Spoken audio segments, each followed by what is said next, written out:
Shirley Crandall, and this is Tom Culp, and we're with Crandall and Associates, and we're here to do our segment on Real Talk, where real people have real situations happen to them in life that sometimes can be real uncomfortable. So today we're going to talk about flood insurance. Yes, flood is definitely a hot topic after Houston and Harvey, and just with all the weather events that we've been having, a whole lot of rain. I know in San Antonio it rocked and rolled here Tuesday evening or early Wednesday morning, and I don't know if it woke you up, but it certainly woke me up. But essentially we wanted to chat about flood. A few segments ago we talked about like hurricane and wildfire preparedness. And we have been highlighting to our clients that flood is not typically covered under your normal policy, whether it be a commercial insurance property policy or whether it be a personal homeowners policy.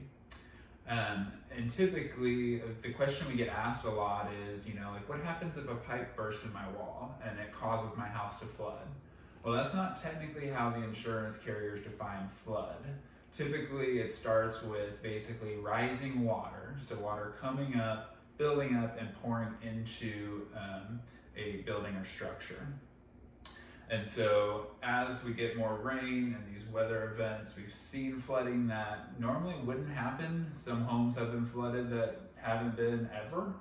And so just kind of talking some of the ins and outs of flood coverage, essentially we want to make sure clients are aware that if you don't have a mortgage that requires you to have flood insurance and you want to purchase flood, there's actually a 30-day wait for your policy to become effective. So if you told me today, hey, let's go ahead and get flood coverage, here's my premium payment, I'd say your coverage will start November 28th.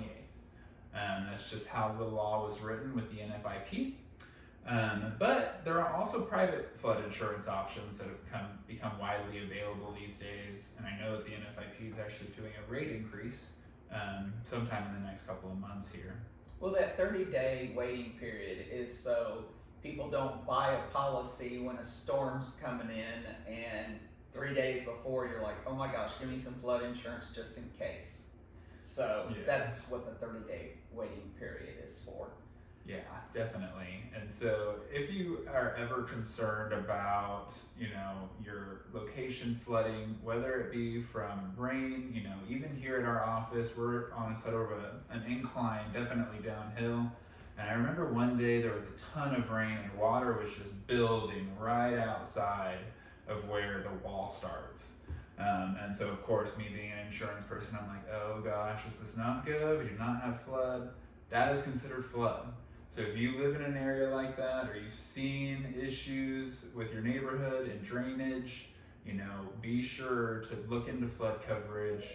Depending on your flood zone, sometimes it's not very expensive. It's rated by zone. Correct. And sometimes you're required to buy it because you're in a flood zone. Mm-hmm. Say if you have a mortgage on your property or your home. So if you guys are concerned, if you've been seeing that water build up around your house when it rains, definitely look into it, make an educated decision on it, and be sure you have some coverage at the end of the day. That's our Real Talk.